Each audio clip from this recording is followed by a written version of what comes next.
All right. We're going to get started. So I'd like to first of all, I'd like to thank everybody for coming to this evening and following the health and safety protocols for the district and the county, and we appreciate your cooperation. My name is Mike Matzik. I'm the school board president. We have Dr. Rick Spicuzza here, the superintendent, and Vice President Steve Sizemore. We have Fran Finko from the Wisconsin School Board Association on Zoom right now. He'll be introducing himself later, and we'll let Ken and his colleagues introduce themselves here in a minute. At the March 17th regular school board meeting, a concerned community group politely requested that the school board hold a meeting to discuss the opportunity for the community and the school district to work together proactively to resolve the deficiencies created by COVID in regard to student academics and also athletic and social development that public schools provide our children. A petition was signed by roughly 40 people stating this as well. Our purpose for agreeing to hold tonight's session is to take questions with regards to this request, as well as to clear up any confusion about the health and safety protocols and authorities in place this school year in our schools as a result of the pandemic. As board chair, I'll be facilitating this session. Before we begin, I'll go over the parameters for tonight and clarify expectations so we can have a productive evening. This has been the most difficult school year that I've ever experienced as a school board member and a parent. And most teachers and superintendents in the state of Wisconsin and across the country have ever experienced. It's been especially hard for students, families, and staff everywhere. We're doing our absolute best to bring this school year to as successful of a close as possible. We are doing our best to support our students, their families, and our staff. And we support our administrative team on this very difficult challenge that have led us through this year. The pandemic has been challenging to all of us, and we wish it was over, but wishing doesn't make it happen. Until our county health experts tell us it's safe to discontinue the health and safety measures put in place to protect our students and staff from the pandemic, we will keep them in place, including tonight. As school board members and administrators, we are responsible for the education and safety of all students, staff members, and we have to balance the requests and needs of all of our students, and we take that responsibility very seriously. And I want to be clear, I really appreciate everybody here tonight, and it looks really promising. We're not here to debate or entertain any plans to violate county, state, or national health guidelines or mandates. That's not our rule as a school board and our expectation for this session. And we made that clear when we set this up. And we're not here to discuss any personnel issues either. We have agreed prior to the session that the people at this table will engage in the dialogue, and as agreed to with the representatives who requested the session, we will not be answering audience questions tonight. We will work to answer general questions, but we will not violate individual student, family, or staff confidentiality, and we ask those up on stage to do the same. And I'd like to invite Ken now to introduce himself along with his colleagues and go from there. Go ahead. I'm Ken Anderson. I lived in the community here almost 20 years, have 5 kids that have been in the school district here. Unfortunately, this year we decided to homeschool, but we are a group of concerned citizens that came together and petitioned the school board. I'll let everyone else introduce themselves. I'm Kate Otto. I have 2 kids in the district and used to work at the school. And yeah, we just came together to talk about some of the concerns we've been hearing in the community, so here we are. My name is Cabana Thomason, and I'm a mother of 8. Mother of 10 with 8 in the district. Jennifer Hansen, I have 3 in the school district. All right, first off, I'd like to thank the school board and Dr. Spicuzza for taking this meeting and listening to our concerns. And I also want you all to know that everything that goes on tonight, nothing is personal. This is business, and please don't take anything personally. There might be some difficult situations, but we can work through them. I also want to thank you all for everything that you've done. I do know that this has been a very challenging year for everyone, including obviously yourselves, and I thank you for all that you're doing. I do want to clear up some misconceptions, though. We are not here to debate the dangers of COVID to students or staff. We are not here to debate the efficacy of masks or vaccinations. We are here to notify you and the community that most of the district's responses to COVID have not followed proper procedures laid out in state statutes and board bylaws. Therefore, any of these arbitrary rules are null and void and not legally enforceable. We do not take these accusations lightly. We will provide specific examples and prove that districts are governed by their bylaws and state statutes. It is especially important to understand that board members are elected or appointed officials, and it is their responsibility to create and change district policy. It is the job of administrators to administrate the policies of the district, not create them. Since COVID hit, there have been only 6 board motions approved by the board regarding COVID. None of these motions gave carte blanche authority to the district administrator to establish or implement rules outside of district programming models. There is no state emergency order. There is no Pierce County mandate. Therefore, all rules and policies regarding COVID must be created and approved by the board. We are here to make sure moving forward that the board follows proper procedures to establish protocols and policies to not only keep staff and students safe, but also to develop solutions to the educational deficiencies that this crisis has created. We believe that by not following proper procedures, the district has created multiple systemic problems where we now have an environment that an alarming number of great staff is leaving this district. We have heard that the board recognizes this exodus, but believe it is due to understaffing, and that it is happening everywhere. We disagree about the cause, and our only concern is our district. So we want to know what the district is going to do about these situations. Let's get started, shall we? All right, thanks, Ken. Should we bring in, can we have Fran come on and introduce himself?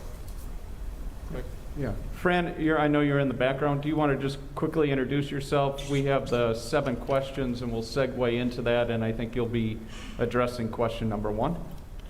Sure. My name is Fran Finko, and hello, everybody, and thank you for being here tonight.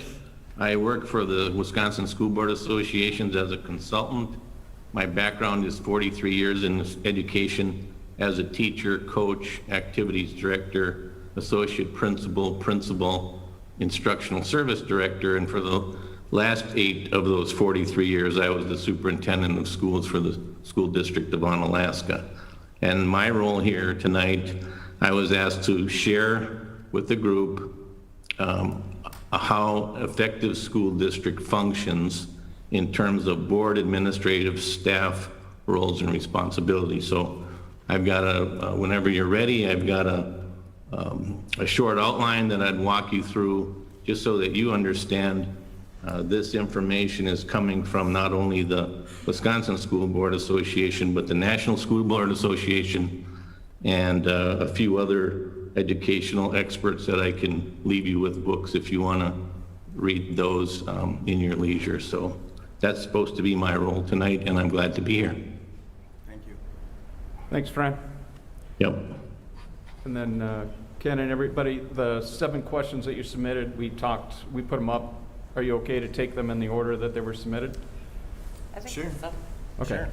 So in general, I think in the introduction, one of the things that we have to be challenged by a little bit is just trying to understand the role and function of some of the state laws. Obviously, the governor's order we are mandated to follow. And then with that being overturned by the Supreme Court, Pierce County immediately did put in certain regulations with regards to carrying out the mask mandate. So a lot of the Sir. questions, Sir. yeah, It is not a mandate. well, it is based on our legal, Weld Riley has on our behalf, we did want to get clarification on that. We do have a duty to follow, and because we have the responsibility from local parentis of making sure that students and that we have a healthy work environment and a healthy student environment, we are obligated to follow those guidelines. We do, and Pierce County has the authority to bring us into court and to charge us with violation. And so those are some of the challenges that we have of using taxpayers' money to fight Pierce County. And so in our essence, those are some of the things that are in place. In addition, I just wanted to kind of share We do cooperate and collaborate with many other districts that are out in the western part of Wisconsin. We belong to CISA 11, which is a composite of 45 other districts. Right after the governor's mandate emergency rule was overturned by the Supreme Court, there was a survey done by the 45 districts. You can see up here, Katie was able to put, you have the different districts, and you can see first and foremost whether or not they were going to continue the mandate to where within the district. 87% of all the districts in western Wisconsin reporting were going to maintain that.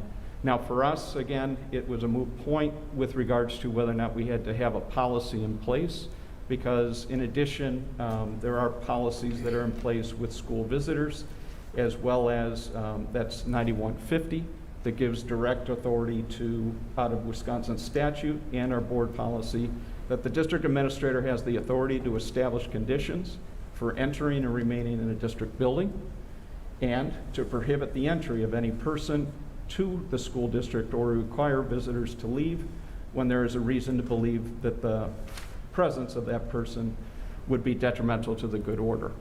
And so as I follow, and you acknowledge that the role and function of a superintendent is to carry out the policies that are in place, that is both a policy and a legislative statute.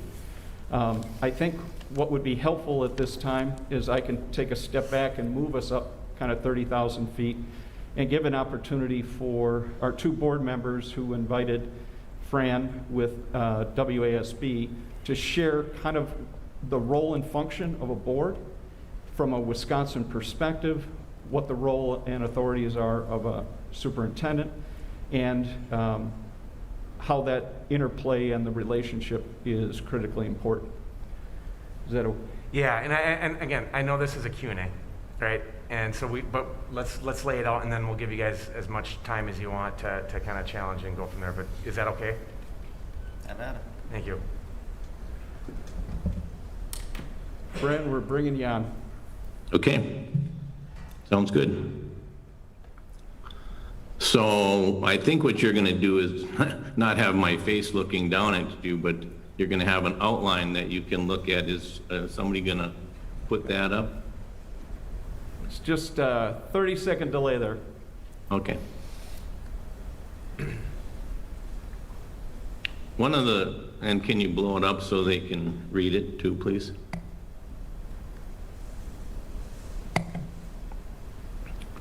One of the things that we do when we talk about school systems, school districts, is we talk about the educational system that a school district is. And when we talk about system, we talk about things, different parts of the district that work together interdependently towards continuous improvement. And the systems in number 2 in your district, and in all districts, I would argue, is you have a board of education, a superintendent, you have an administrative team, staff, you have instructional programs and assessments and resources, and then you have other ancillary programs like buildings and grounds and school nutrition and so on. And then there's the parent communication community piece. That's all part of the system of your school district, okay? All the systems are responsible. It's been said a couple times before in number 3 that you're responsible to follow the laws, and you've also follow regulations that come to you in terms of things like if a student has a medical issue and needs a certain plan, you have a special education rules that. Fran, can you lean into the mic? I think we're having some connectivity. That better? That better? Yeah. Okay. You also have things like rules and regulations that you follow through WIAA, your insurance provider, different other kinds of regulations besides laws that the district has to follow. So if you look at the functions of the board and the superintendent, that's what I listed in number 4. The board, and this comes from many sources, but the key work of school boards is a National School Board Association document and if you want to use it as a resource. The board's job is to set the vision of the district. They can do that with the help of the stakeholders, and they're encouraged to do that with the help of stakeholders. They're also accountable fiscally and academically to make sure that students learn. Okay? The third thing, and very important, is that they are in charge of board policy. So they create board policy that everybody else has to live by. Amen. And you can stop me anytime if you have a question. Then there's the community leadership piece, where it's basically building trust, not only sharing, but listening to what people have to say in the community. And then there's the governance relationship with the superintendent, and that's the goal setting together based on data. That's your strategic plan. That's the board and the administrative superintendent learning together on how to be a high-functioning board, and that's also evaluating the superintendent, which is a statutory requirement for all school boards. And the superintendent, though, has a different role. They get hired to be the chief executive officer, if you will, the head administrator of the district, and then it's that person's responsibility to do all the things that the board expects them to do in terms of policy and in the goal setting and the strategic plan that they set forth. So the superintendent gets hired by the board, and then they have to uphold those laws and regulations. They have to implement board policy. They have to work with the principals and the staff to make sure kids are learning at high levels. They have to make sure the environment is safe for both the kids and the adults, and they have to make sure that they stay within budget.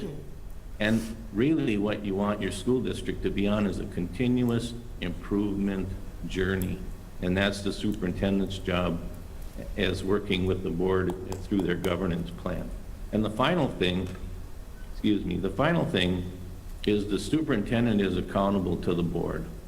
And if the board, and there should be, and there probably has been, goal-setting conversations where the board and the superintendent sit down at the beginning of the year or even the summer before, and they say, here's what we want you to do this year, Rick, and then they get together at the end of the year and they see if those things actually happened. And it also includes the accountability to the board, also includes periodic reports on the data.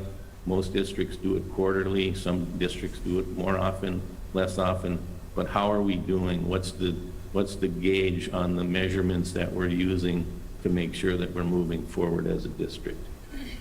All of those belong to, if you look at the last thing, and that's how I'm going to wrap up, even though it can be more fun sometimes if you're a board member to dip into the administrative level or even the classroom level, because that's where the action is, really there's a line of demarcation, if you will, where the board operates strategically, the superintendent and the administration operate at the operational level, and then the hands-on level is what the staff and the teachers do.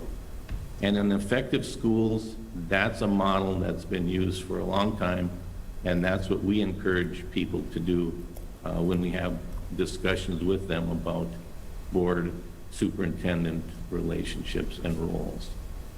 So, any questions for me? Thanks, Fran. Thank you, Fran.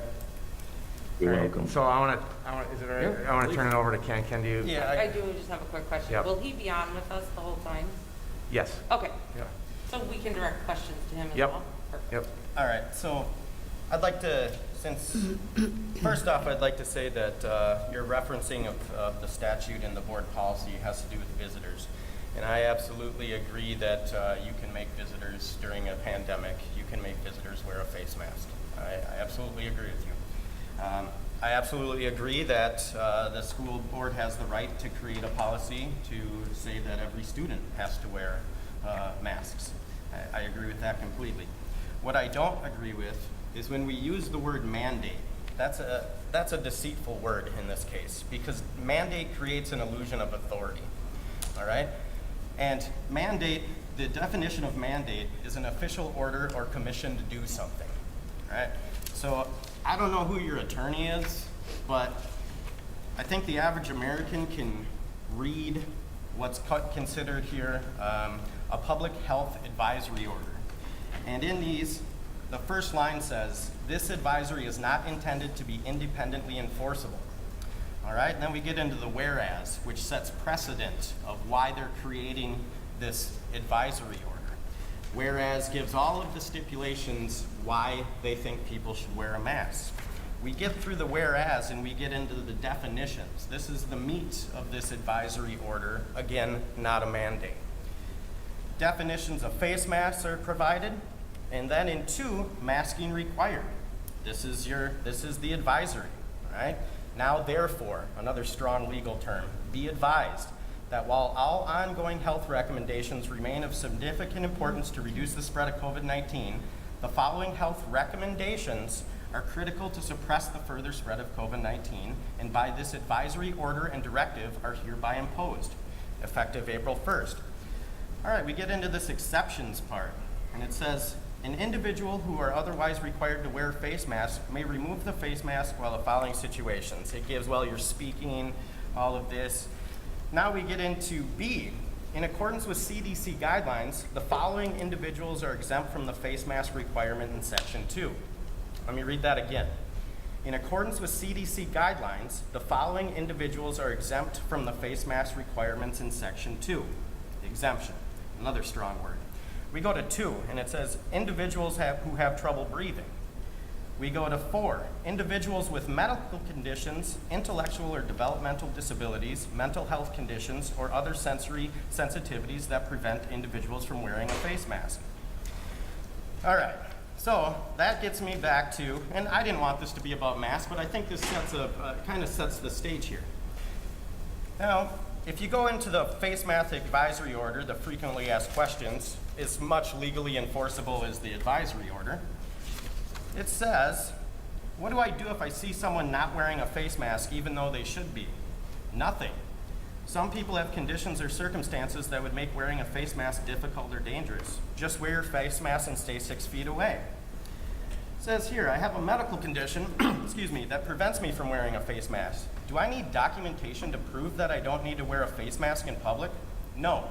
You are not required to carry documentation to prove that you do not need to wear a face covering in public. So I ask you, Dr. Spikuza, what gives you the authority to give a Prescott School District administrative guidelines for review process of mask exemptions without board policy in place to do so? What gives you the authority for this? Which, I clarify what you're asking. So we have students in the district who came to you with primary physician face mask exemptions, all right? After getting a few of these, you decided that a school nurse should check their credentials of someone who would be her superior, but just the whole thing, your whole guidelines. What gives you the authority to have a Prescott School District administrative guidelines for review process for mask exemptions when there is no policy created, drafted, and voted on by the board? Specifically, what gives you that authority? So we had a plan that was presented in August. It was reviewed again in September and updated in January, voted and approved by the board. What plan is that? That plan is presented on Return to Learn. It had guidelines at every single school, the conditions under which we would be face-to-face and which we were able to sustain at our K1 through 5, K through 5. It did have conditions under which we would then have to shift to hybrid based on either. Right, so you're talking about program decisions, correct? Sure. Because I look in your minutes here, and well, we'll go over responsibilities and job descriptions of the district administrators later. But minutes. If we go here and we see, I believe you were referencing. Let's see. February. Oh, sorry, I got the wrong folder. There we go. I believe you were referencing. Here we go. This is in September 23rd. Motion by Holub, seconded by Sizemore to adopt the proposed matrix and delegate to Prescott Superintendent to make the final decision related to the programming model implemented using Pierce County burden rate decision matrix, best judgment based on weekly factors, and the motion carried.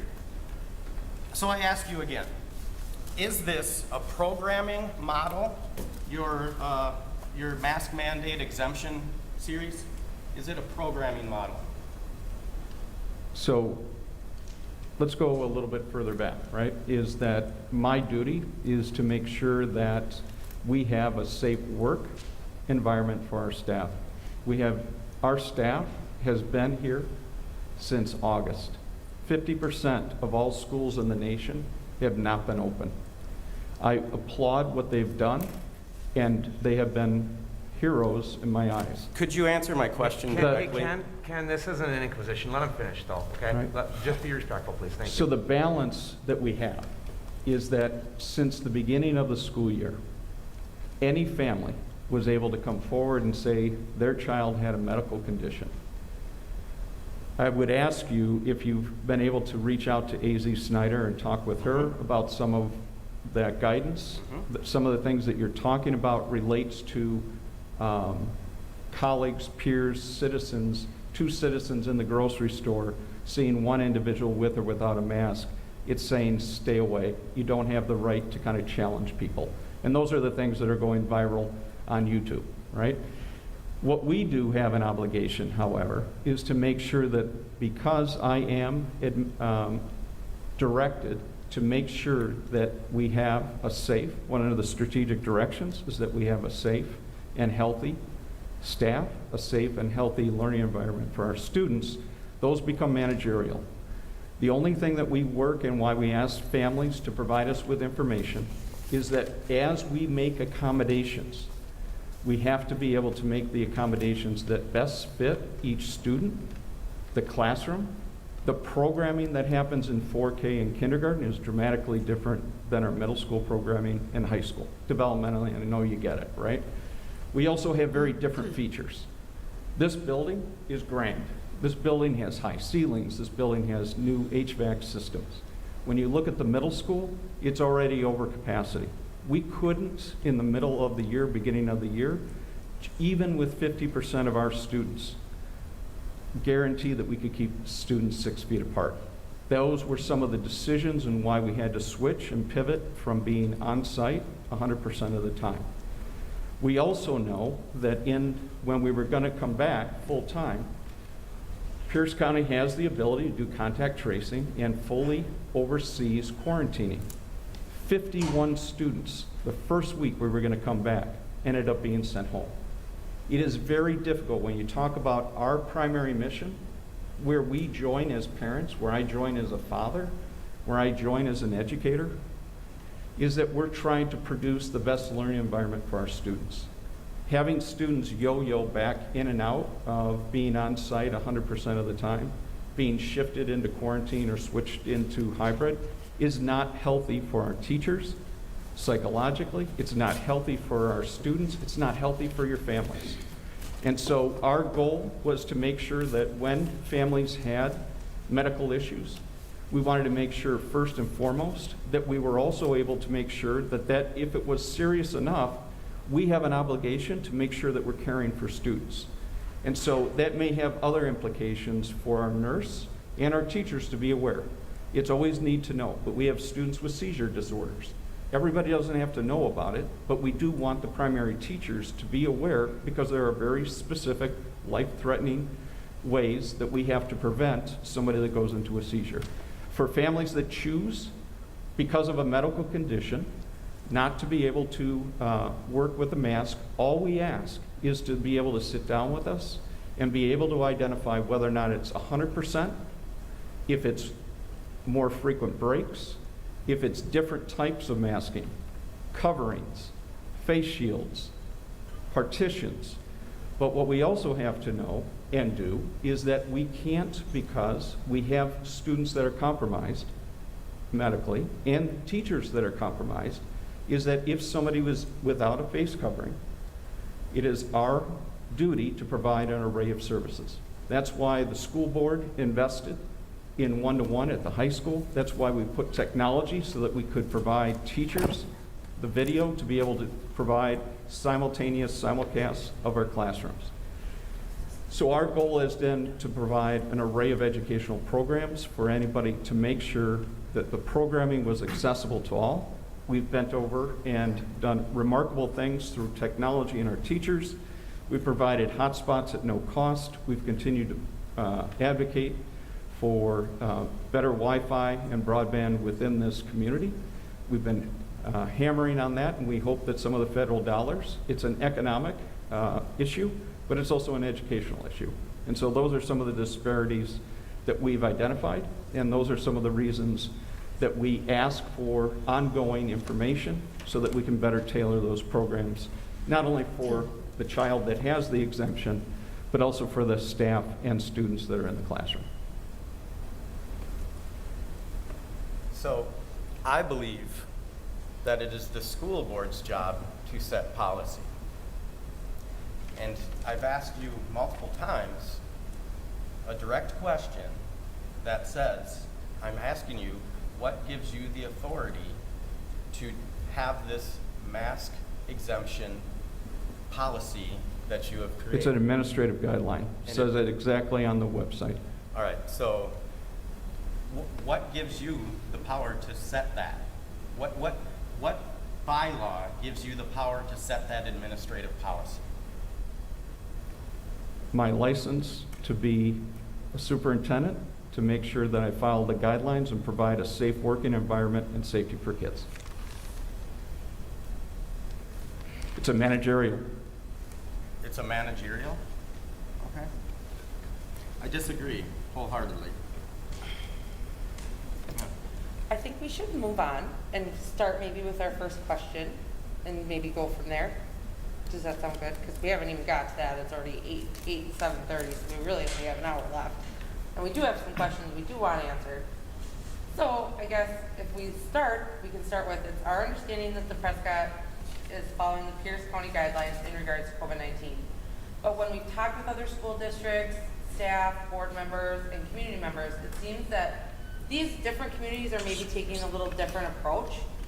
And their school boards are creating the policies on COVID-related issues. They're setting the policies in the district and voting on it as a board. So why has our district chosen to follow the CDC guidelines and the Pierce County guidelines instead of actually setting a policy? Who is making the rules, and are we going to vote on some of these by the board? What policies, do you have policies that you're referring to? I'm curious, from other school districts. Well, I know that some have, boards have voted on the mask exemption policies or how they're contact tracing or doing that. And I know, sorry, this is really hard to talk with. I don't have a specific example right off the top of my head. I did hear Hudson had some board passing for contact tracing and things of that nature. Can I just interject on that? Because Nick Olet is the superintendent of Hudson. Yep. Hudson has not passed any policy with regards to masks. In addition, he just sent out a letter that they would be masking through the end of the year. I guess my right? specific question. But I just want to be careful that when you cite other districts, every district, the board, and they can speak up, but to some degree it's a moot point for a governmental agency when we're already under a mask mandate. Why would they spend additional time to be passing something that is already in place? I think to be fair, I guess what we're talking about too is just some of the other guidelines that the CDC and Pierce County, had set forth. And we're wondering, is this something going forward that now that we don't really have an emergency order in place in the state of Wisconsin and we don't have to follow the governor's rules, going forward, are we going to put some policies in place? Because this is new to everybody, right? So it's been an entire year. So going forward, if we have to do something like this again, are we going to have different measures in place to make sure that they're maybe executed better? Yeah. And I'll jump in, Steve. If you want to add any color here, that's fine. So the mandate from the governor just expired when? April 5th, Correct. right? Yeah. So we haven't had a chance as a board to discuss anything. about this yet. I mean, it's possible that we'll talk about this in one of the upcoming meetings. And let's be clear, April's next week.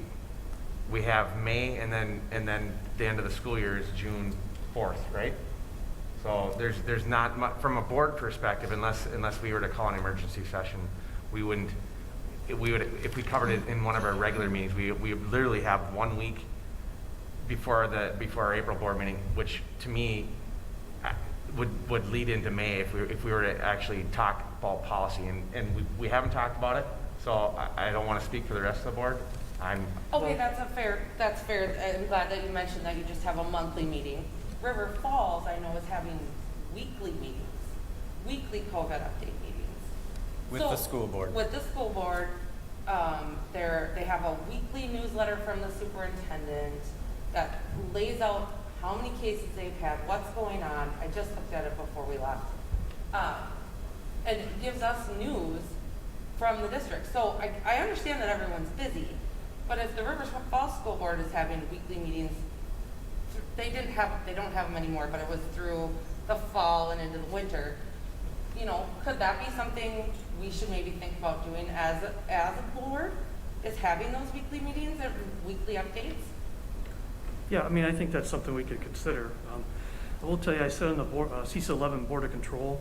We had an interesting dialogue last week about some of the other districts and what they're doing.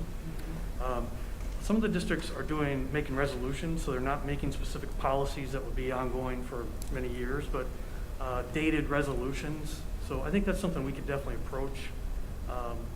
To answer your question regarding the board setting something official to say, hey, we're going to follow this path. So I think that's completely realistic. One interesting thing to me about when we talk about the Pierce County Advisory, if you look at the media release, and I don't know if this language is in the advisory, but it says PCPH released an advisory order requiring individuals to use masks, so on and so forth. And I don't know if we have any delineation as far as what the differences is or that language, but just something to consider as we talk more about this. Could you just say that again? I'm sorry. Yeah, it just says Pierce County Health released an advisory order requiring individuals age 5 and older in Pierce County to wear a face mask when in an indoor public space. Great. It says that word requiring in there, but that's in the media release. Correct. Right. And I'll tell you right here, this is the enforcement. It says, this advisory is not intended to be independent and enforceable. Pierce County may take complaints and investigate persons and facilities violating the above guidelines. Violations of health guidelines may result in enforcement under Wisconsin Administrative Code DHS S 145.066 and/or Pierce County Ordinance Chapter 120. Hey, Ken, perfect. Can you just go back about 12 words and reread that? Yeah. With 12 exactly, or? Well, just Violation of the health guidelines may result in enforcement under Administrative Code DHS and/or Pierce County Ordinance Chapter 120. This means that if, based on credible, clear, and convincing evidence, the Pierce County Public Health Department investigation finds that a person or facility is violating the above guidelines, the Pierce County Public Health Department may issue a specific directive to the person or facility, providing an opportunity to correct or abate the violation. If, based on credible evidence, the person or facility violates or does not comply with the specifics of the health directive issued to that person or facility, further enforcement under DHS or Pierce County Ordinance Chapter 20 may be pursued in court with a person or facility having the opportunity to respond to be heard. And again, I'm not saying that you shouldn't be enforcing masks in your school. That's not what I'm saying at all.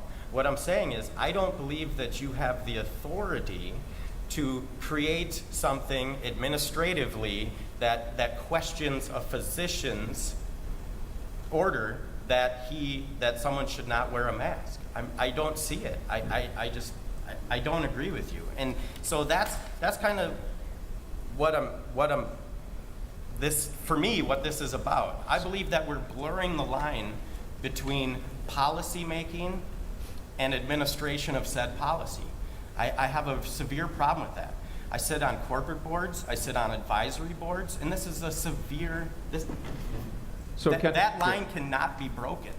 So let me, and I'm glad that you pointed out some of those, because as you were going through, trust me, we have had a lot of legal fees trying to I've validate heard. a lot of these things with regards to when is it a mandate, when is it advisory? Is advisory, it's a legal term that means, and basically goes back into the Wisconsin Administrative Code, DHS 145.06.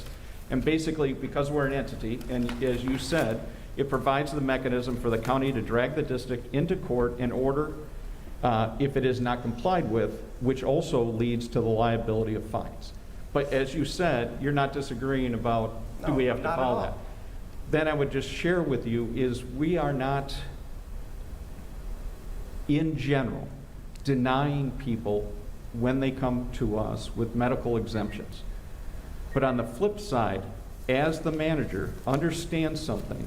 What With does- regards to, just understand that I have a duty that since fall, people, as you can imagine, working, is that the type of information that comes to us with regards to why or why not they might be unable to wear a mask in the classroom, they have to understand that I can't then always put them in the same classroom in close proximity, because I also have to protect the other children and our staff that are in the same four walls. I agree, sir. What I'm saying is, if you are saying that this advisory order is what gives you the authority to create that administrative policy, or administrative, whatever you call it, Administrative rule. administrative guideline. Sure. If you're saying this is what gives it to you, when you get into individuals with medical conditions, intellectual or developmental disabilities, mental health conditions, or sensory sensitivities that prevent, they're excluded. So then, once again, if you go back to, with the same legal enforcement, the frequently asked questions, and it says, I have a medical condition that prevents me from wearing a face mask. Do I need documentation to prove that I don't need to wear a face mask in public? This is a public school, right? So in public, this is saying that they don't even need to tell you or bring a doctor's note that says that they are exempt from wearing a mask. So if you want to create something that says that you're going to make that happen, that is a policy decision. That is not an administration decision. And I think that's where what we're trying to kind of get at is that we feel like maybe some of the power that the board has should have is being delegated to the superintendent, when in actuality the board members are the ones who should be writing these guidelines and should be telling the superintendent how they want them administered. And then it is his job to administer them.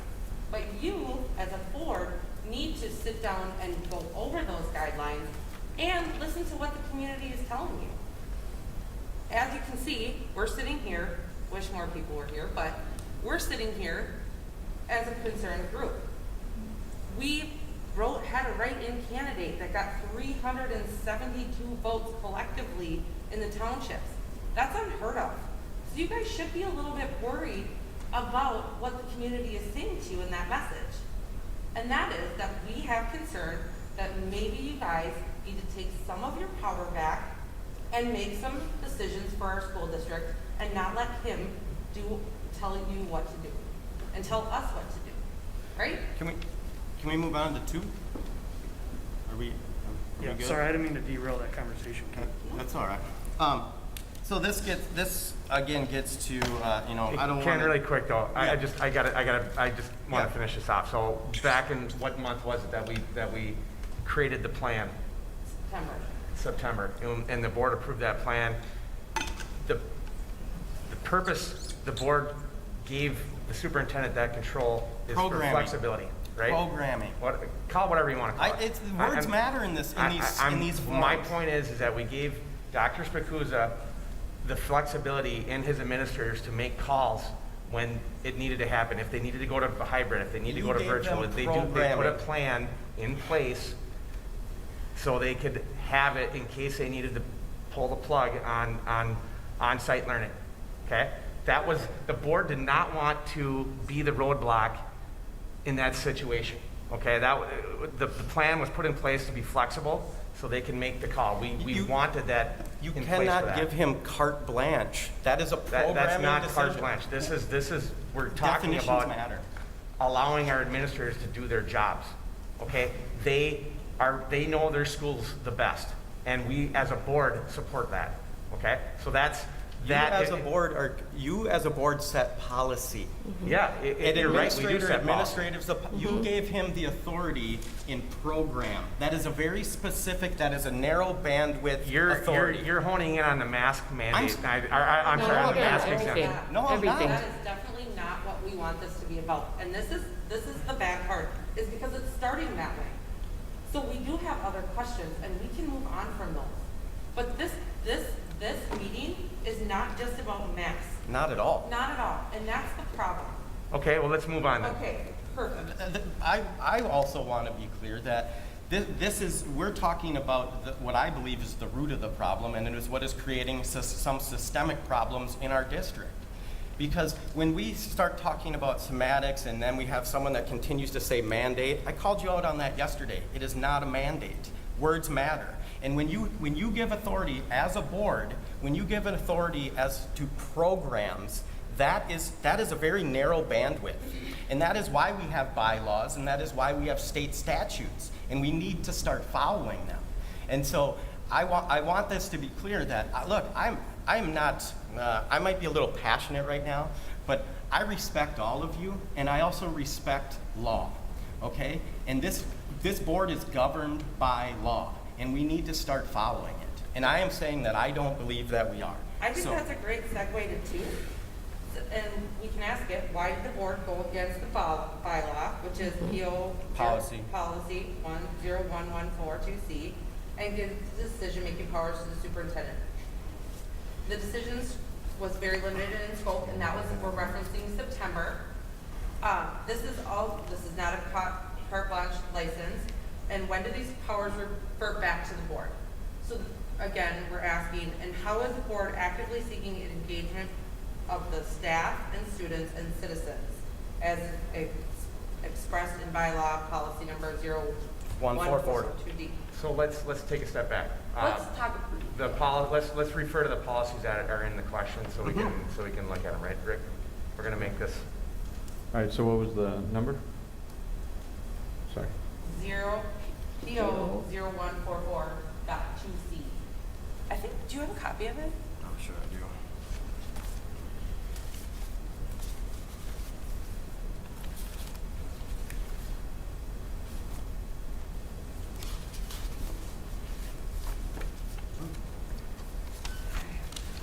I do have more. The ethics one, 144.2? So there is a little part in there. Okay, C, render all decisions based on the available facts and independent judgment, and refuse to surrender that judgment to individuals or special interest groups. That is something that is, if you're dealing with bylaws, ethics are kind of the trump card of any bylaw.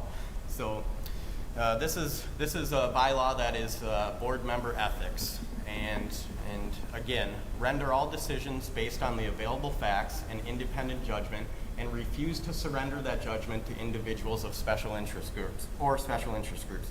Individuals would also, I believe, administrators would be classified as an individual, and this again goes to, I agree that this has been trying for everyone, and I know that as a school board, it might have behooved you to, when the pandemic hit, to deal with some of this stuff, and I know you didn't want to be a roadblock. I understand that, but I also know that it probably 1 or 2 special sessions within the time frame of this pandemic hitting could have also helped your administrator to not have to try to create policy, which he shouldn't be doing. So this is He's not creating policy, Ken. All Okay, right, well, we disagree on that. That's not We're going to policy. respectfully disagree Okay. on that. Okay, so can we talk about the question though? So do you guys feel like maybe now that we've kind of brought this to your attention, that you could maybe think about taking a more, what's the word I'm looking for? More proactive stance on the board, and like looking at some of these issues that maybe that some of the community is concerned about, such as contact tracing, such as some of the next questions that come down the line, educational gaps, those kinds of things. Going forward, could you guys take a more of a role in that instead of just delegating it to him? So I would like to go over the six, in the minutes, the six decisions, motions that have passed by the board in response to COVID that have to deal. And, oh, sorry. You're supposed to answer, I guess. Well, I also didn't want to get into another, No, I'm just, diet. We're kind of jumping all over here, and Yeah. I'm stuck on the board member ethics C, and it's, surrender judgment to individuals or special interest groups. However that's... Just take special interest groups out, just individuals. Right, individuals. Well, Rick is the superintendent, he's the CEO, so I would not classify him as, he is the guy that is the leader of this district, so we can nitpick No. policies all you want like He is not the this. leader of this district. He is the school board CEO is the of leader our of the district. district. He's the CEO of our district. As a board, we direct him to run his operation, Exactly. to run his business, if you want to call it that. Exactly. His entity. Mhm. Okay? So I'm stuck on this question, and where are we going from the policy of the board member ethics, and what was the question that was mired into there? Well, can I interject? Yeah, sure. So, Kate, and I thought you framed it up really well. And I think, based on the last question, I think that one of the things that we've done is at the end of our meetings, we have business and then we have discussion and information. I think there was only 1 month where we didn't do as much time on that, but since the beginning of September, that's been a standing business item. I'm sorry, information and discussion item. So it's been the opportunity for us to at least update to the board the challenges that we've had around staffing, losing staff because of COVID, right? And we can when, get to that one later. right, but when we are not different than the rest of the country with regards to trying to find subs. And so, Okay. and so it's made it really hard to run a business organization when your core employees aren't there and you don't have a deep bench. But I wanted to say that I think the things that we've tried to do is to make sure that we're not perfect. We have a website. We try to have that information posted. Anytime there's been a change with regards to emergency orders, if there's been a change within any of our schools, each of our principals include communications out to families that are enrolled in the district. We have a nurse's corner that always has given health tips, talked about quarantining, talked about symptoms, has talked about vaccinations, and that has been done by Cassie Butler, and she contributes and engages both with DHS and Pierce County Public Health. And we've tried to make sure that all of those letters that go out are also then archived on our website. I'm going to give you a heads up that today, we almost had a snafu in that we are migrating to a new platform. We know that we had to upgrade our website, but we did not, and we got a call from our tech department, panicked that it was about to shift, and we had to pull the plug. We are migrating, but we didn't want to throw everybody for a loop, given it was a listening session, that all of a sudden the links and all that would have been gone. So on the 26th of this month, you will see a new unveiled district website. We hope that it's more intuitive and easier for you to navigate. Could we do better?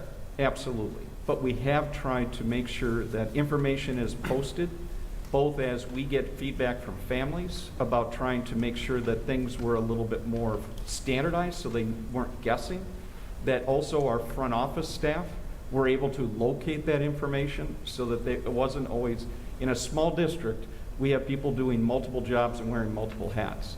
And so we didn't want it to be bottlenecked just by one individual, that it would have to go through one nurse or one individual. So all front office staff have access to the forms and can make sure that they get that out to families.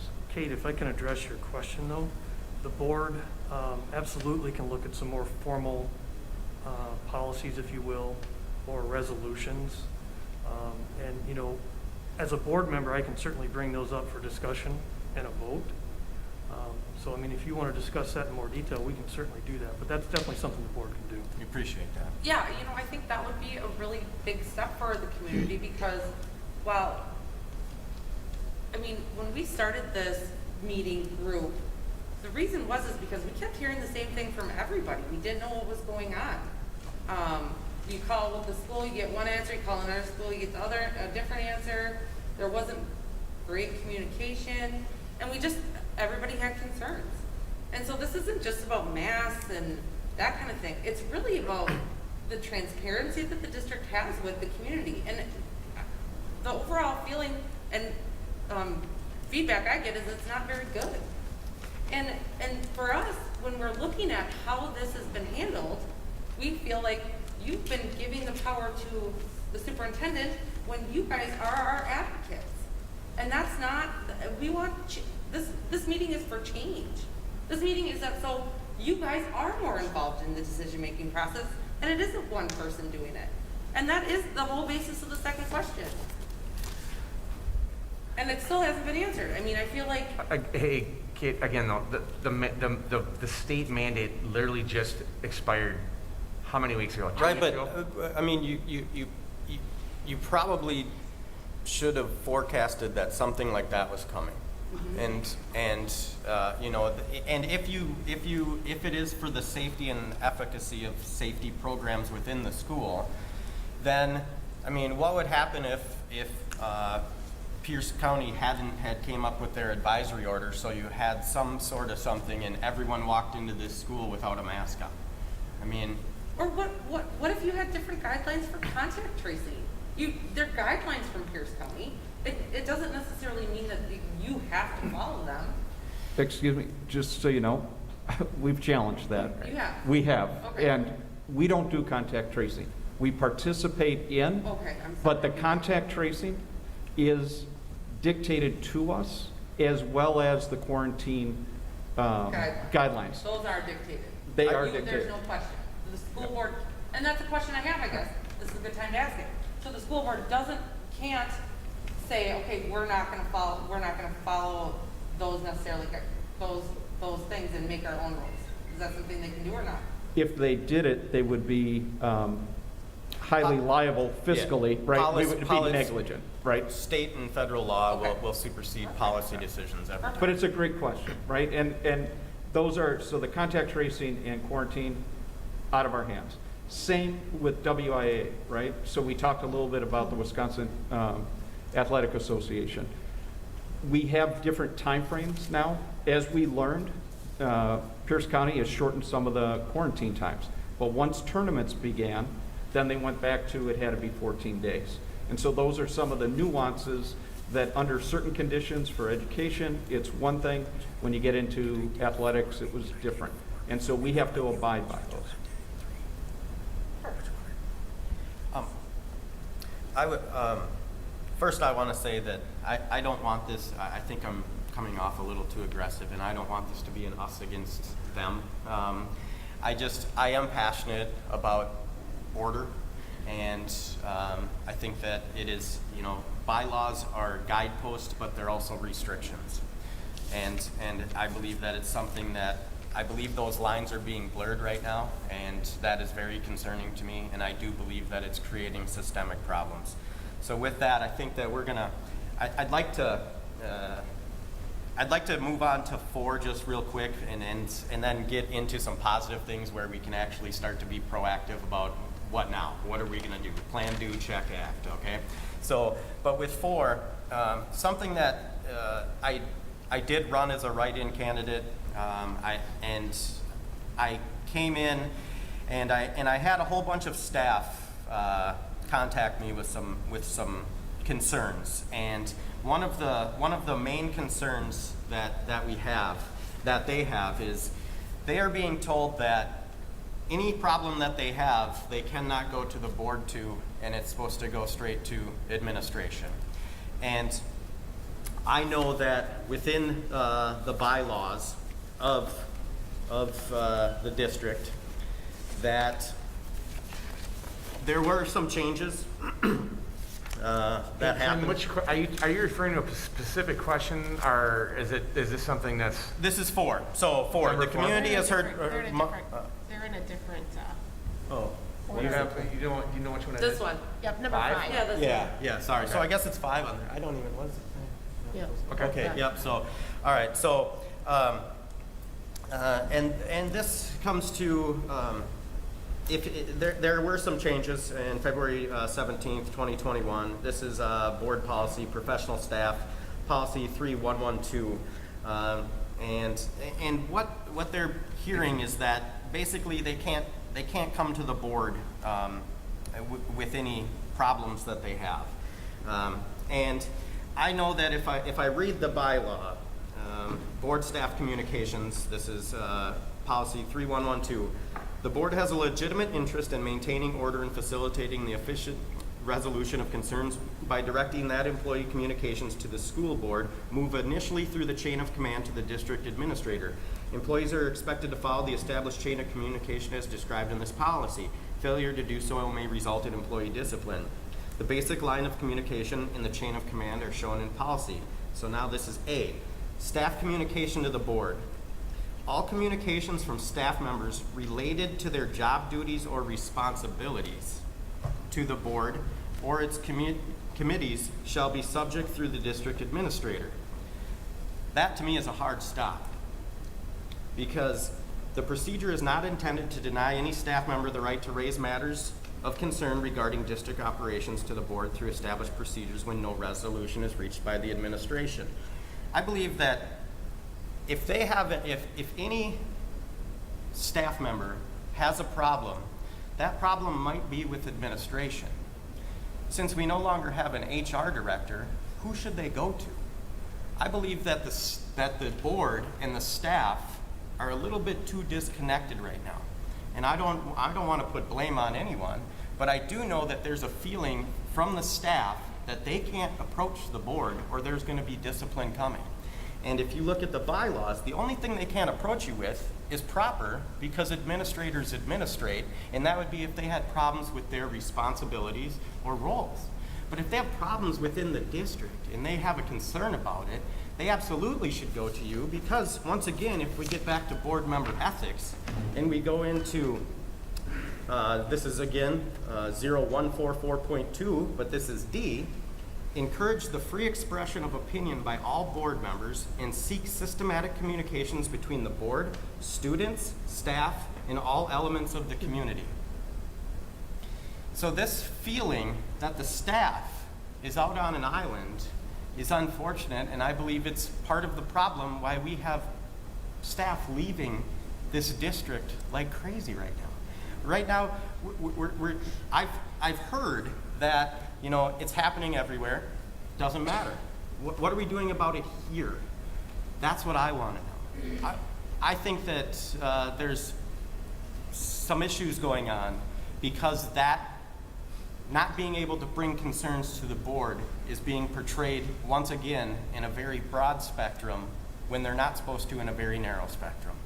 So how can we improve that moving forward? Can I ask the question then? Because I'm following, but are you asking about the chain of command and how the role of the board should be in respect to the chain of command when there's a grievance, or what is the question? Right now, what I am hearing from staff members is that they feel that they can't approach the board for anything.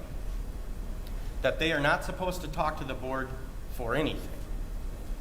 That's what I'm hearing, and it's creating a level of distrust within many of the staff members. Okay, so I'm gonna Fran, you've been sitting on the sideline here for a little bit, and I just wanted to pull you in because this seems like it could be your wheelhouse. I want to just clarify again the chain of command for a grievance from an employee of the district and how that gets bubbled up to the board level. Is that fair?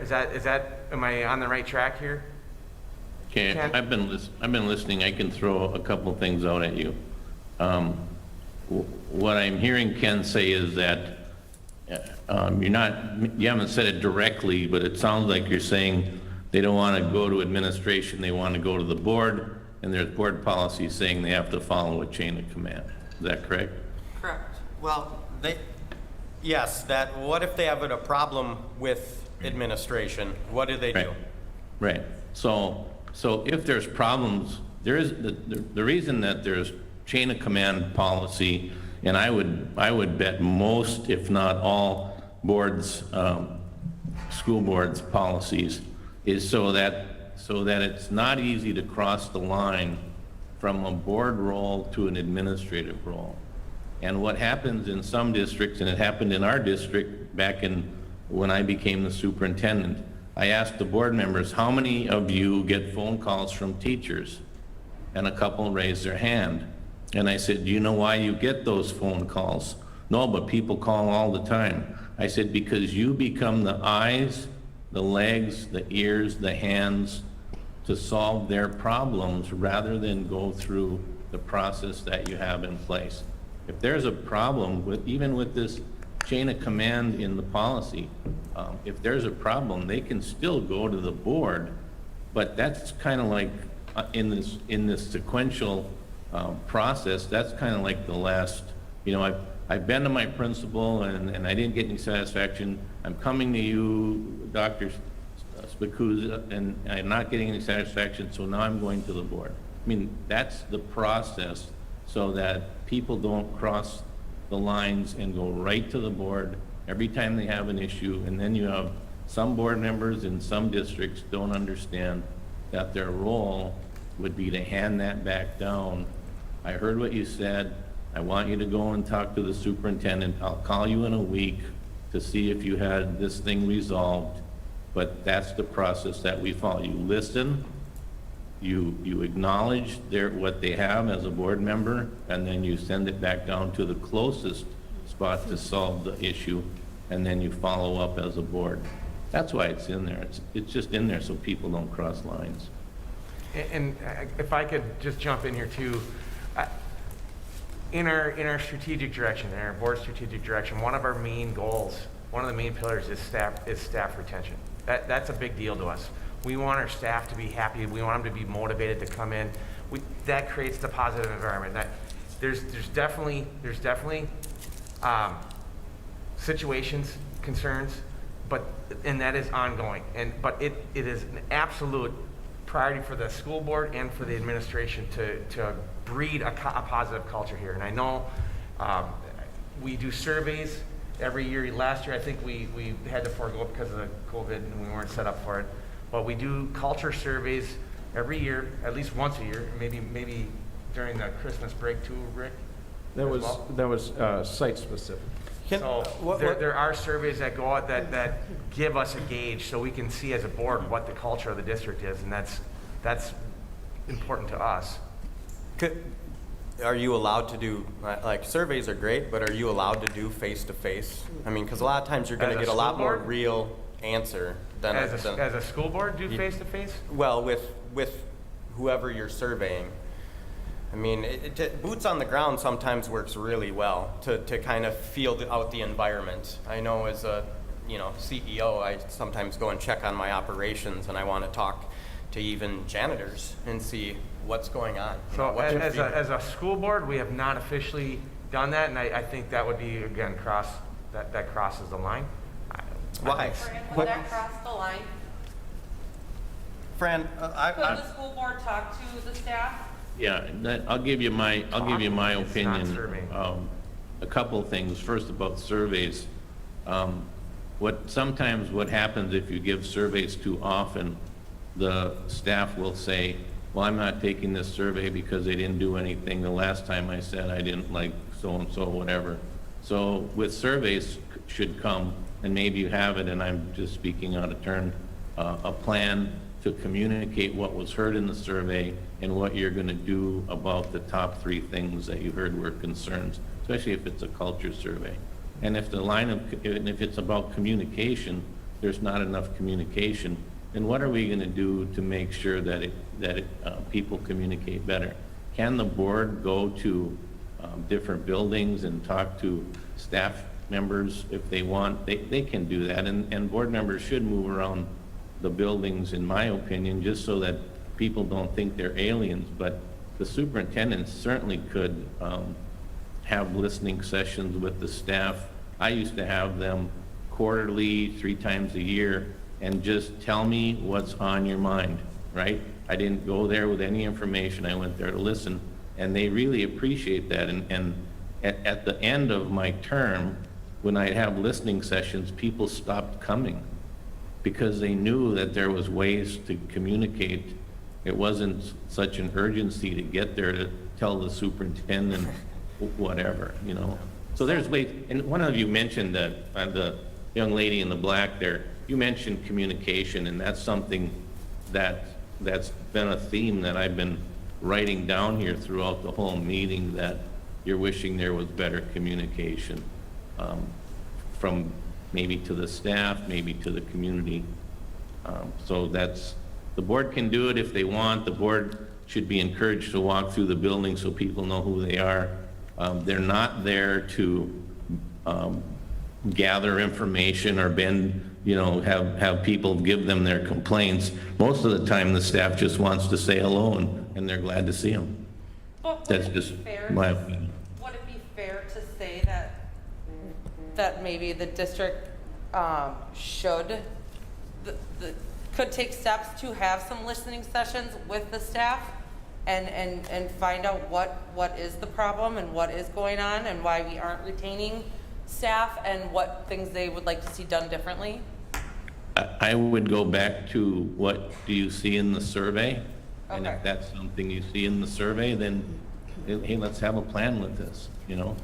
How often do you meet with your, I don't know if you have bargaining units yet there, but how often do you meet with your bargaining units just to talk about what's going on so that you can nip things in the bud before they start? I mean, there's different ways to do this, and this is a good learning session to talk about those things, so. That's a great segue, because I just wanted to share, Yeah. the second handout that you had was from Teamworks. Teamworks International has worked with our board, providing kind of the one in your left hand, Kate. Yep. And so one of the things that they've done for us is we did know that our staff was underpaid for the work that they do. And 50% are licensed teachers. We did work on an 18-month project where we had representatives by matrix. We divvied up the demographics, male, female. We looked at high school through elementary. We looked at specialties. We made sure special education and basically the scope of our staff. Over that 18 months, we were able to work on examining many different models that are in place for our salary structure. The board directed me under a guiding change document, so they identified what our current status was, what was unacceptable, and where they wanted us to be.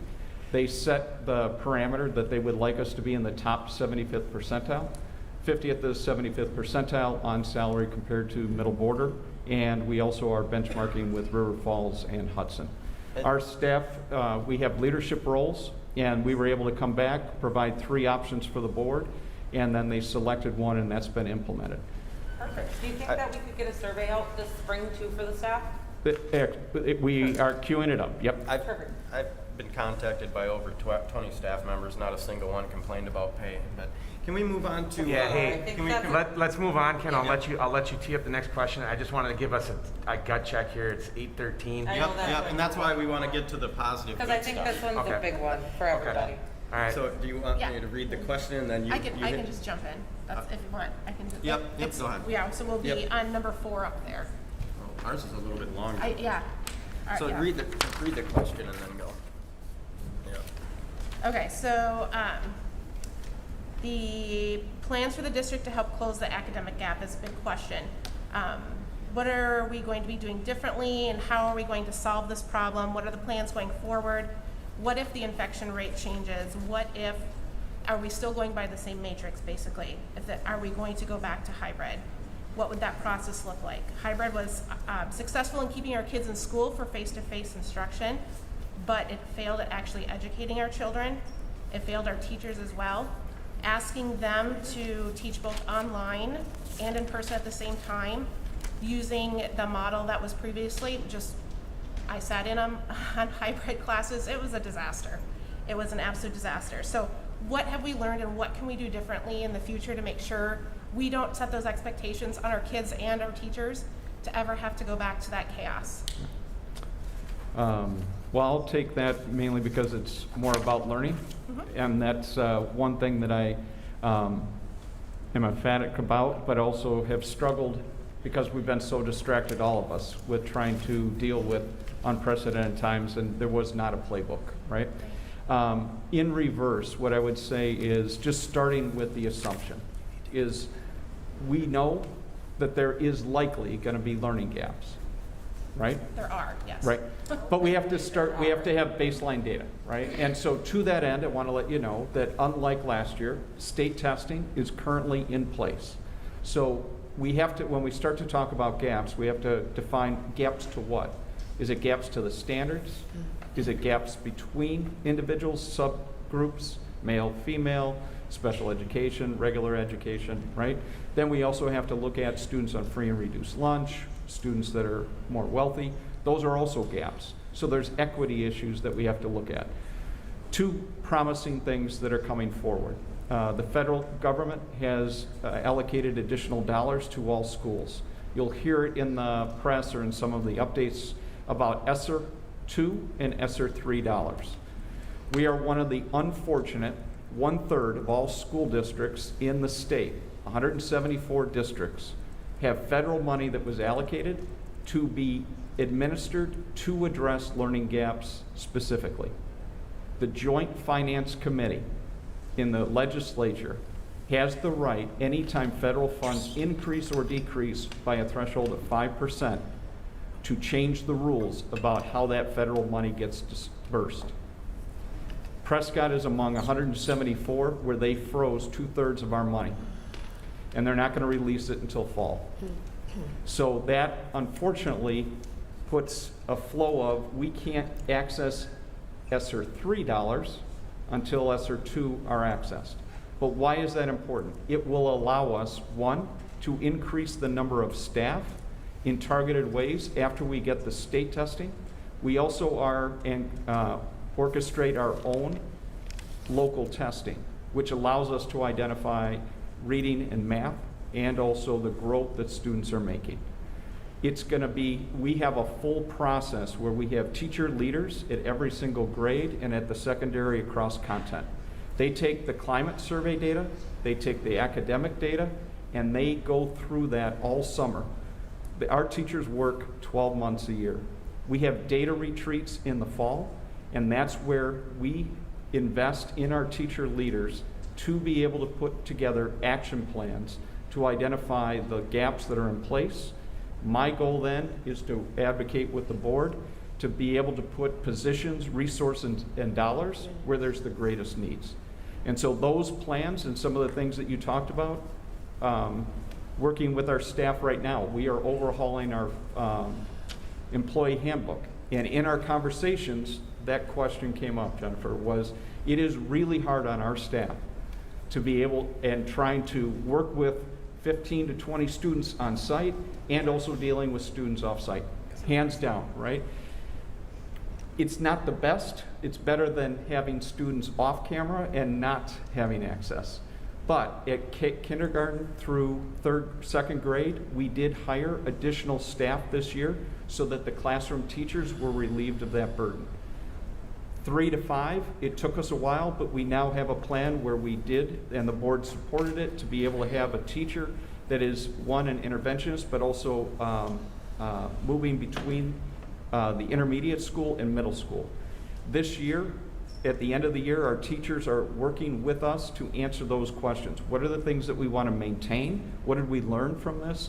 Are there positive aspects about how we can disseminate information for students that are sick or out for the longer term? But it is a process that's on our radar. The teachers are going to be part of that plan, and we will use the academic testing and be able to use that August when the staff come back to kind of gear up for addressing the needs that we identify over late spring through the summer. And testing is a great indicator, but if you also look at what the grades are, I would assume that you would also see that there has been a downward trend in grades since my son failed for the first time ever the last 2 quarters in several core classes. And that's very concerning to me, obviously, and we're doing everything we can on our side, but I can't even blame the teachers. It's what happened is because of the pandemic, but I want to see what we're going to do to support these teachers going forward so we don't keep having this trend. And that's what I feel like it's right now missing, because right now, as a parent, I have no idea. We could go back to hybrid next week, so I have no idea what the plan is. Are we still on the matrix? Are we not? Is there a possibility? So with COVID, I've learned it controls us, we Right. don't control But it, we should right? still have a plan. So we have many Try. contingencies, right? So at this point, there's 2 major factors that have changed. The main reason that we were struggling to stay open was that staff were out, all right? As of April. Due to close contact or Yeah. COVID. Or COVID. Right. All of our staff had the opportunity, every single staff member, from bus drivers, custodians, food service, aides, teachers, to have the second dose of the Moderna vaccine. 2 weeks from the last time they were vaccinated. So April 22nd, they no longer will be deemed close contact, even if a student is sick or they're with somebody else. But that's based on the guidelines. So we had a couple staff that were nervous. Luckily, they got tested and came back negative, because until the 22nd, Pierce County would still put them into quarantine. I now believe that we have enough staff to keep the doors open. Could it be for students that it becomes a major outbreak with the new variant? At this point, if we have our staff and are able to keep the doors open, we'll have students coming in. It would only be if for some reason we are understaffed to keep the doors open. So we're not following that matrix we had set forth in the fall, correct? At this point, we have made a pivot away from it, correct? Okay, perfect. And so then what can the board do to help our teachers? What can the board, so we've got kind of like, you've talked a little bit. Does the board have some ideas on what they can do to support the teachers through this and maybe help make some guidelines and things going forward? Policies, something? Yeah, I'm not following. I mean, our goal from a board perspective has been, we want kids in the buildings. That's been number one. We have to follow guidelines and close contact, but our direction as a school board has been, we want kids in the buildings. Right. That's priority number one. But that hasn't happened all year. They've been at home. My kids have I been at home all understand that, year. but And there's no justification, I was told in the beginning of the year that we would have a weekly newsletter or something sent home. That went out the second week of school. My kids, I have 8 of them, like I said, and 5 of them have been home all year. Every time, if someone talks about them coming back to school, they get pulled right back out. The goal keeps getting moved and pushed back and pushed back. And I go online and I look at the numbers, and I just, for the life of me, I can't understand why. Yeah. And nobody explains it. You guys don't update your website like how you've said. So we're just, like I said, we're a group of concerned parents because we don't hear anything from the board. We come to the board meetings, but nobody's allowed to speak or express what they have to say. Okay, that's a lot to unpack there. I do want to back up. I empathize with you with the kids. I have had one kid that's had 14 days in the building since October, so I get it. We're all in the same boat. We can't control when kids get quarantined by the county, and that's been. It has nothing to do with the quarantine guidelines it has everything. You guys are pulling out the entire school. Everybody's at home. When we don't have enough staff to run a building, that triggers the building, and I'll let Rick, you elaborate on it. But when I look online, I see the teachers are in the classroom because my son sits in the living room while I'm doing my business and my chores and stuff throughout the day. And I'm watching, the teacher is all alone in the classroom and everyone else is at home.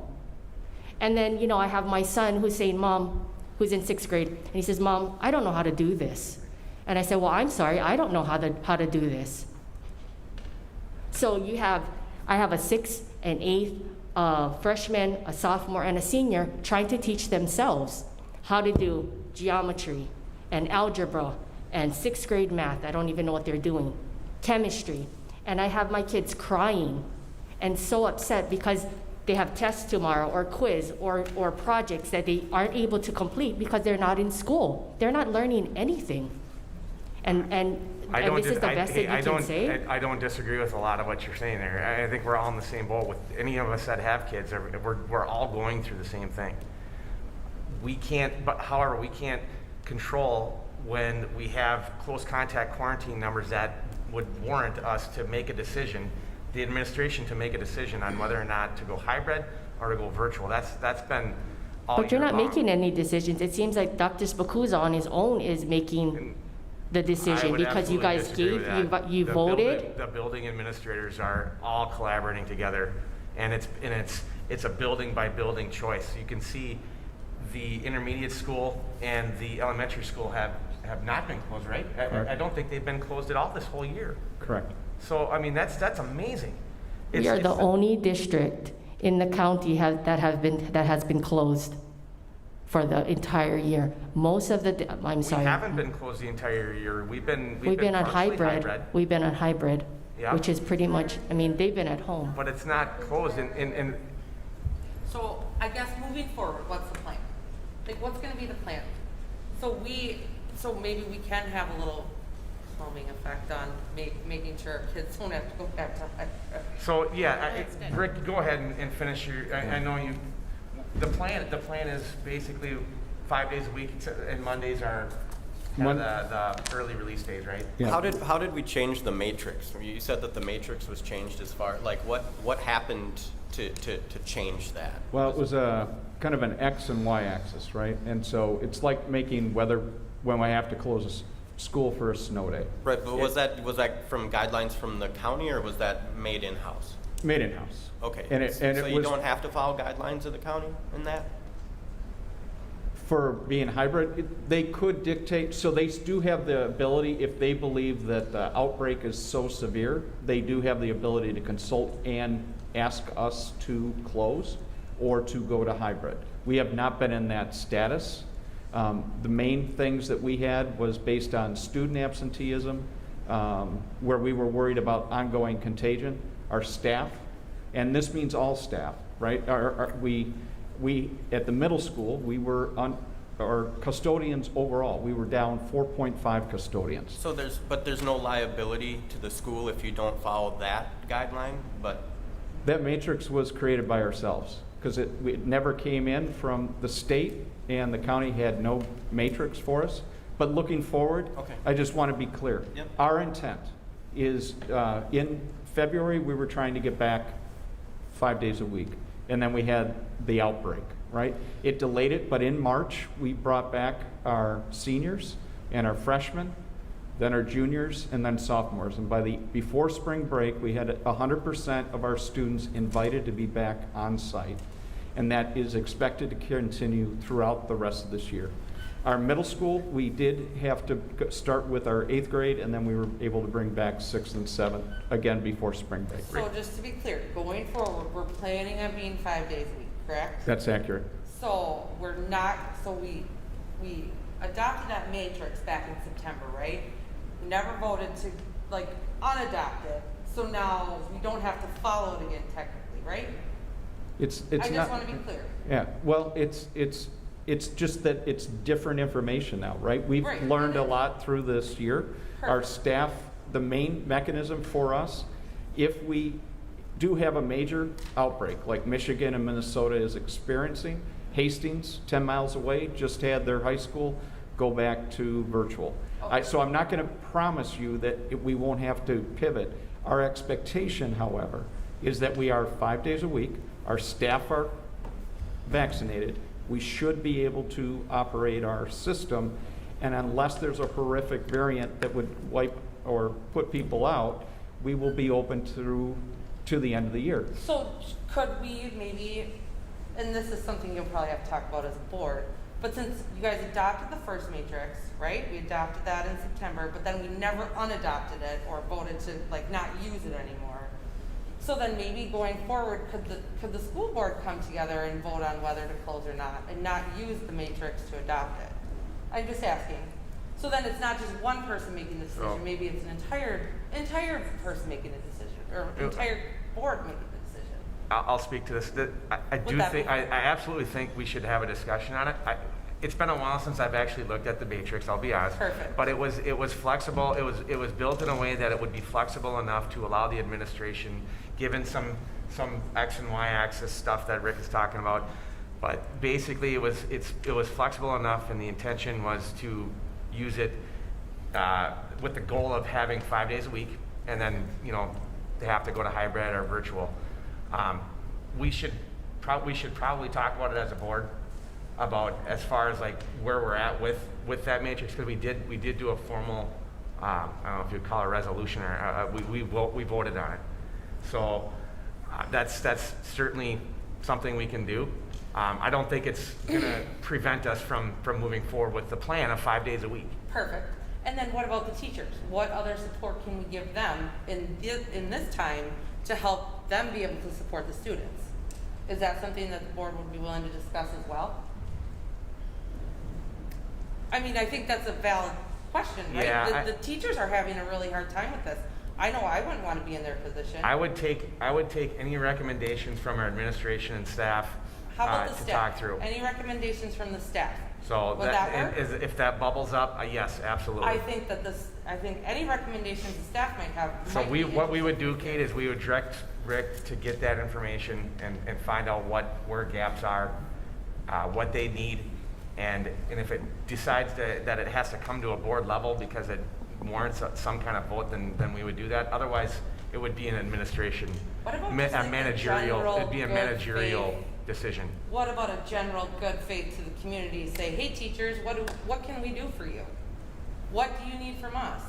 And maybe not have to go through the administration. That Maybe- is an administrative. I know, but like, It's You don't want to. it's managerial versus governance. Yeah, you don't Okay. want to. We support that, absolutely. And we would, I know this board is the most supportive board that we've had when it comes to staff retention and staff morale. I know. And Kate, and I'll share it with the community, I'll share it with our staff that's here. We're partnering with our staff.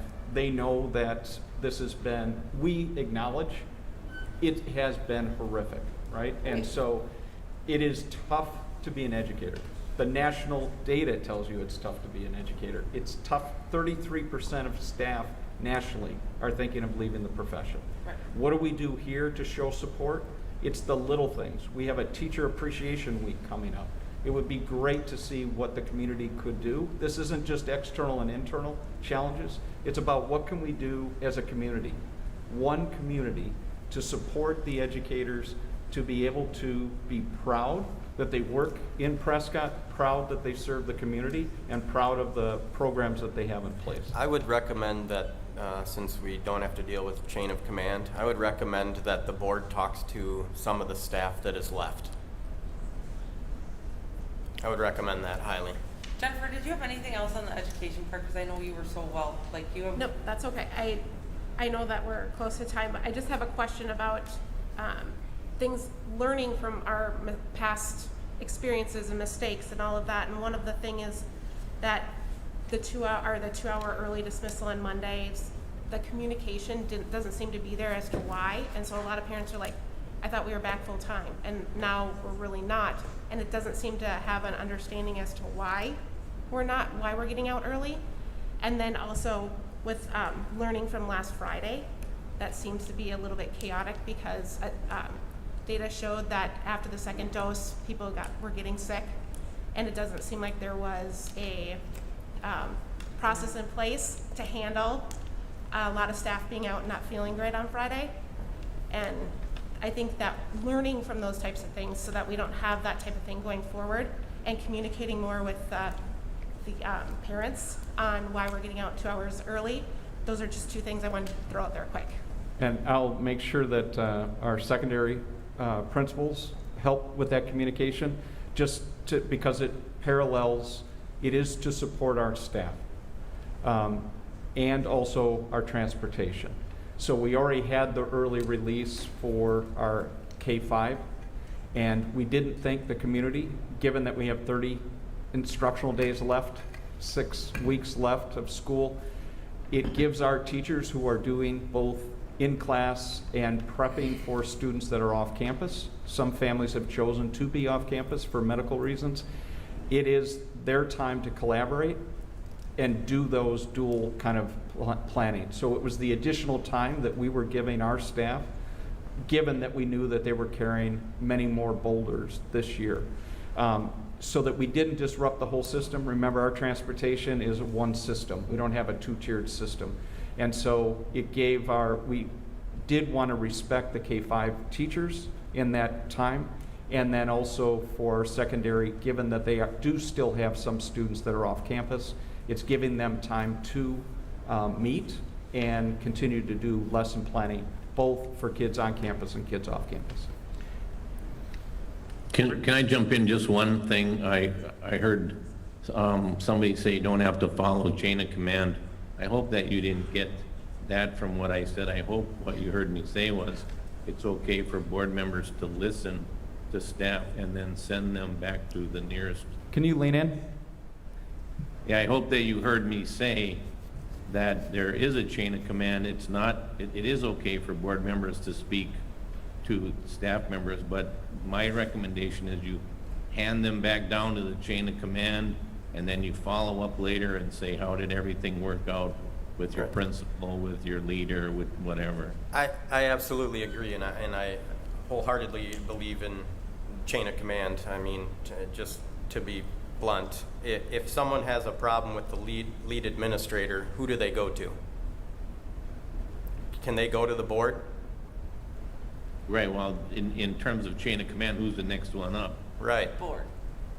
You know, so that's, but I also, I heard you say some things, like, it doesn't say in policy, so administration can't do it, and that's not necessarily true, because just the tip of the iceberg is what you see the superintendent's role is, and the administrators do a lot of things during the day and during the year that it doesn't say they can or can't do in board policy. I mean, it doesn't say anything about there's a process in your policy about how to buy text resources, but it doesn't say which decision they have to make in terms of whether it's going to be potent Mifflin or whatever. There's a lot of things, determining bus runs, determining schedules during the day. I mean, lots of things that administrators do, and it's not in board policy. That's another. And Right, then the no. third thing, Yeah, I understand administration compared to policy. I just think that sometimes that we're dealing with policy issues and they're being handled administratively, so. and that's why your board hires your superintendent to carry out the policy. Correct. So, anyway, thank you All for right. that. So we are over, but if there's any other, do you have any more questions that you want to get thrown out here? I have a question. Yep. So my kids have, all 8 of them have medical mask exemptions from a doctor. And so we contacted Dr. Spacuzza regarding Yeah. that. So my husband got a response and asked Dr. Spacuzza, do you have a form that we need to submit to our doctor so that they can, come back to school? Well, a few days later, we got not 1, not 2, but 3 forms. So my question is, I believe that these were recently created because they were not on the website. So what gives Dr. Spacuzza the authority to do that? And shouldn't the policy be written, discussed, and voted on by the board according to the bylaws? So this is mask exemption policies for, Medical mask. I'm sorry, not policies, but mask exemption requests Yes, for an individual. yes. And frankly, I don't want to get into this right now, Kawana, with individual requests. I know it's It's just who makes the policy. so it's not a policy. It's It's a process or a protocol that was created by the administration, right? It's not a board policy. The board did not vote on the But mask shouldn't the exemption. It's shouldn't not a the policy. board be involved in that? Should or would, are debatable, I guess. I'm not sure that the board should be, but it's definitely something. Now that we're at a point where the mandate is over, like I said, we've been trying to get back in the buildings 4 to 5 days a week. That's been the goal number one. Okay. All right, so we're kind of learning on the fly here with mask exemption requests, or the administration is, and they're trying to put process in place for that. It has not gotten to the board level. Should it be? It could be, I suppose. We could bring it up and talk about it with the fellow board members and see where we all stand on that, and possibly have an agenda item on it. I'm not against it. That's But let kind of me what we just started share- with here. and I mean, just what gives the authority for you to do that. That's what we started with, so Yeah. I think So- we're going to go round and round. Yeah, and thank you. So continue. let me put it at 40,000 feet though, just before we end. I want to make sure that you understand that that was done in concert with many other districts. It was including our administrators at each building and also our main nurse. It's not to put a roadblock for anybody. It's to allow us to have information to tailor the type of accommodations that may or may not have to be in place, both for an individual child as well as for each building. And I don't want to go too far into for privacy issues, but I welcome sitting down and working through with you if that's what's required, or to have you do that at the site level, because it's the principal, the programs, and the building that really dictates all of the different solutions. And they're going to be different from Malone Elementary up to the high school. Right. And again, the question is if there is the authority to do that. If that is an administrative application, or if that needs to be a policy. Because, again, my belief is, since it isn't a mandate, I believe you do not have the authority to do that. So we're gonna agree Yeah, to disagree. agree to disagree. When we talked about it as a board, we chose not to create COVID policies. We discussed it. It might not be in the minutes, but it was discussed at board meetings about COVID and policies and how far do we go with it. We chose not to. And we chose to task that to the district administrator and give him the authority to do what he's doing. And that's why we brought up the Yep, ethics. fair enough. Can I just ask something though? Yep. Okay, so you guys voted in like November for winter masks for the sports, right? You voted that everybody had to be masked for winter sports. We haven't had a spring vote yet, so now it's spring sports season. Wait a minute. Yes, you did in November. What? I have it right here. Yeah, so there was a, Yeah, so there was a Right. vote on the spring There sport, was or a on the winter vote. sports. So now it's spring, and it's Right. spring sports, so we haven't had a vote on that. Are we voting on that, or is that, It's so there's being no pre- policy in place for spring sports? It'll- Just to be clear. yeah, it'll be, it's on the board agenda for information and discussion on the 21st. It is. I Information didn't see discussion, it. but that's, I yeah, didn't see because, it. so November 18th, motion by Block, second by Holub, to allow the Prescott High School students to participate in Middle Border Conference Athletics, PCR, and the community athletic events this winter, so long as 100% face mask policy is abided by at all home and by our students and staff at away venues. Motion carried. That's winter Okay, so sports. that's Yeah. winter So sports. if So we're now in in spring sports and there is no mandate, it's an Or advisory policy. order, are our athletes required To not wear them. to wear masks? It's going to vary based on certain things, right? Outdoor athletics, there will be, Right, but the policy that created that is over, so. Yeah, so Right now now, we're is there spring. anything in place that mandates Prescott students to wear face Spring. coverings? for transportation and when they can't be 6 feet apart. Okay, but there's no, but we didn't vote, the board hasn't voted on that yet. Right. So there what- really is nothing in place right now, just to be clear. On district property, it is. Okay, but like if they're playing in, I don't know, some other field, they don't have to, or if the other team allows them to not wear a mask, then they don't have to wear it on Most of the, their property. yeah, so the WIA and also Pierce County, you'll see that for the outdoor athletics, right, it doesn't make sense for the center fielder to have a face covering. right? Okay. So that's not going to be part of what you see with regards to, the sports are different, right? You have track, you have girls So, right, but softball, so and if you're on, let's say Ellsworth, and they're playing baseball, and Ellsworth says kids don't have to wear a mask. There's no policy in place right now that says Prescott kids would have to wear masks, correct? the, Correct or incorrect? That's a hard well, question. well, it basically, what I would say is there, it depends on the sport, but that for baseball, there's not going to be wearing masks. Track? Only That's all- when, I yeah, mean, when they're for, running, do they when have they're to wear- running, no. Okay. Specifically, though. Perfect. If Prescott students are at, no matter the sport, if they're at another away facility that does not require masks, are they required to wear masks? Only under two situations. During the transportation, if Okay. they're in close proximity, Yep. and if they're huddled up in either a dugout, right, or a coach pulls them in, those are the conditions we're having it. What And we're- creates that mandate?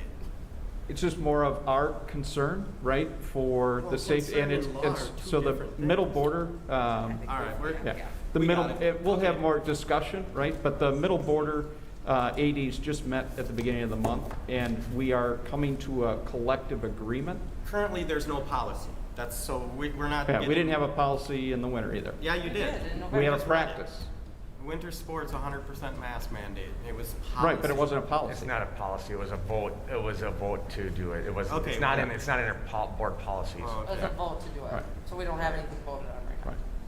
Well, I hope going forward, guys, that we can have more community engagement, and I hope that we can get more support for the teachers, and I hope that we can have better communication overall, I agree. right? And I thank you all for Yeah. at least having the discussion. Yeah. Back at you. And just one of the board business items will be a selection of a project manager for some of the infrastructure needs. And part of that was a request by the board that they would convene community meetings, focus groups between now and October to be able to come back with some options.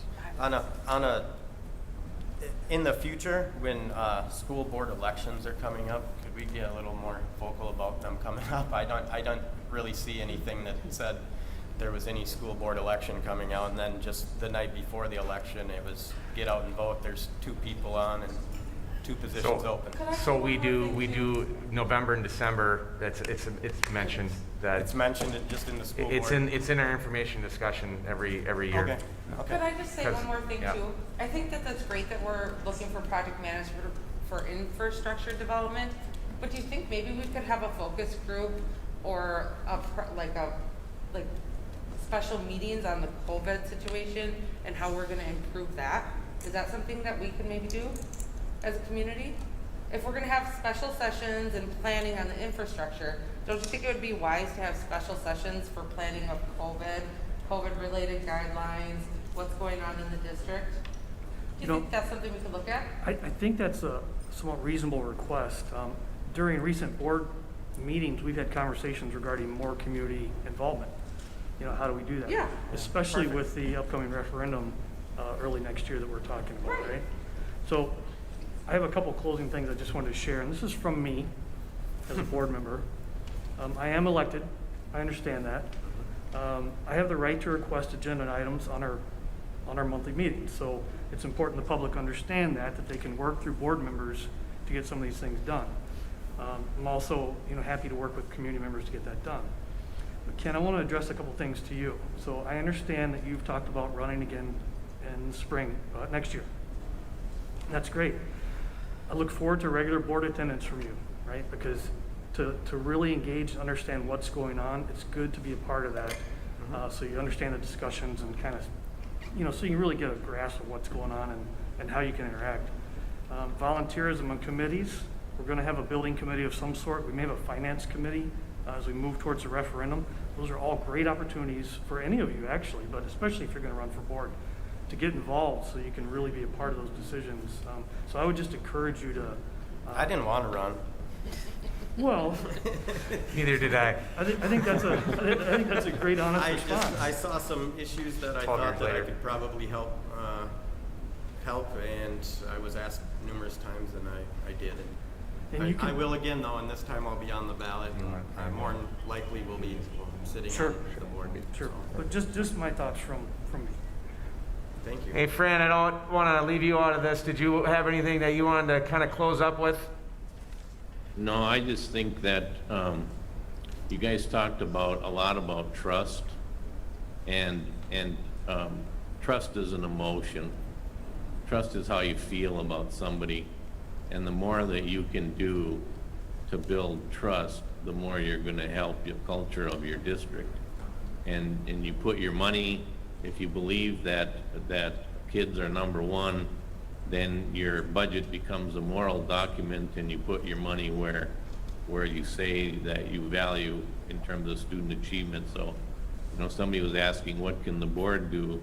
They can be supportive of the staff and let them know, but they also can put the money where it needs to go, and sometimes it's hard to move money around, but communication seems like something that came up all night, and I know that both groups can do better in communicating, and it's always important to understand that you can disagree, but it's not good to be disagreeable.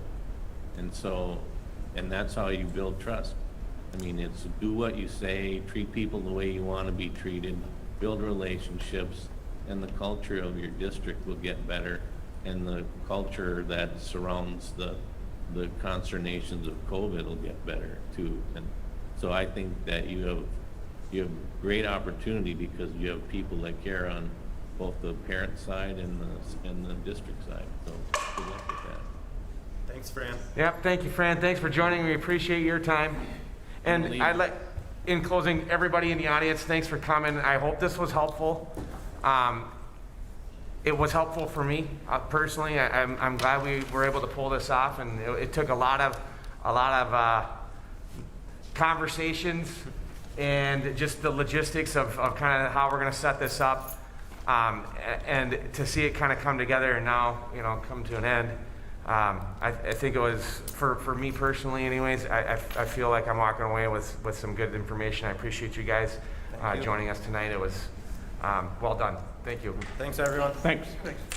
I know.